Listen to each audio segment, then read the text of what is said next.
बहुत समय पहले की बात है। एक गरीब परिवार में एक माँ और उसकी 3 बेटियां रहती थीं। तीनों बेटियों के नाम थे एलारा, सेराफिना और सबसे छोटी नायला, नेला। नायला सबसे सुंदर और दयालु थी, लेकिन माँ और दोनों बड़ी बहनें उसे बहुत तंग करती थीं। वे उसे सारा काम करवाती थीं और खुद आलसी रहती थीं। एक दिन माँ ने सूप बनाया और कहा, जल्दी से सूप तैयार करो लड़कियों। लेकिन बड़ी बहनें आलसी थीं और नायला से ही काम करवाती थीं। फिर माँ ने तीनों को जंगल से फल इकट्ठा करने भेजा। जंगल से लौटकर माँ ने एक खेल खेलने का फैसला किया। उसने जमीन पर एक घेरा बनाया और कहा, अब हम सब बारी बारी से फल इस घेरे में फेंकेंगी। जिसका फल घेरे के अंदर गिरेगा वह भाग्यशाली होगी। पहले एलारा ने फेंका, लेकिन बाहर गिर गया। फिर सेराफिना ने, वह भी बाहर। आखिर में नायला ने फेंका और उसका फल ठीक घेरे के अंदर गिर गया। बड़ी बहनें जलने लगीं क्योंकि नायला न सिर्फ ज्यादा सुंदर थी बल्कि भाग्य भी उसका साथ देता था। उन्होंने सोचा, इससे छुटकारा पाना होगा। अगले दिन खाने में सिर्फ रोटी और प्याज था। माँ ने नायला को कुएं से पानी लाने भेजा। रास्ते में एक बूढ़ी औरत मिली जो भूखी थी।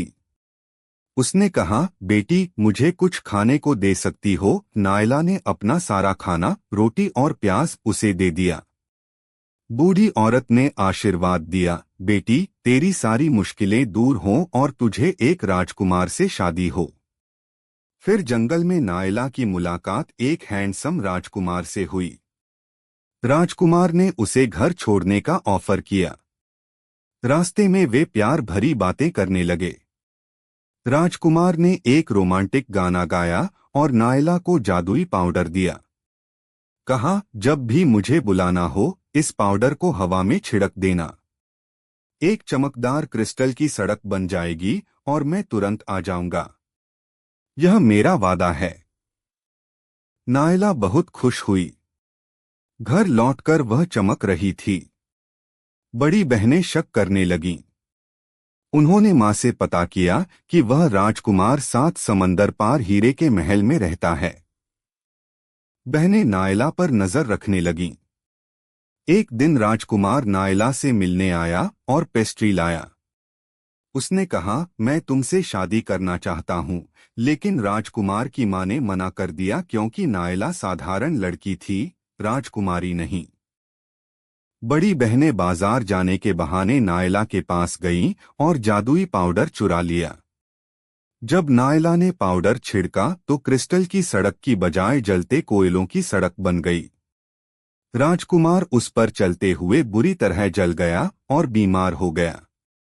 राजा ने ऐलान किया, जो मेरे बेटे को ठीक करेगा, अगर वह लड़की होगी तो राजकुमार से उसकी शादी होगी और अगर लड़का तो आधा राज्य मिलेगा। बड़ी बहनें जानती थीं कि राजकुमार की जलन सिर्फ उनकी चर्बी फैट पिघलाकर लगाने से ठीक हो सकती है। लेकिन वे चुप रहीं। नायला को पता चला तो वह बहुत दुखी हुई। उसने सोचा, मैं राजकुमार को बचाऊंगी, चाहे अपनी जान देनी पड़े। नायला महल पहुंची और कहा, मेरे पास मलहम है जो राजकुमार को ठीक कर देगा। कहानी में जादू से बहनों की चर्बी से मलहम बना, लेकिन नायला ने दयालुता से इसे हल किया। राजकुमार ठीक हो गया। राजा ने वादे के मुताबिक नायला से राजकुमार की शादी करवा दी।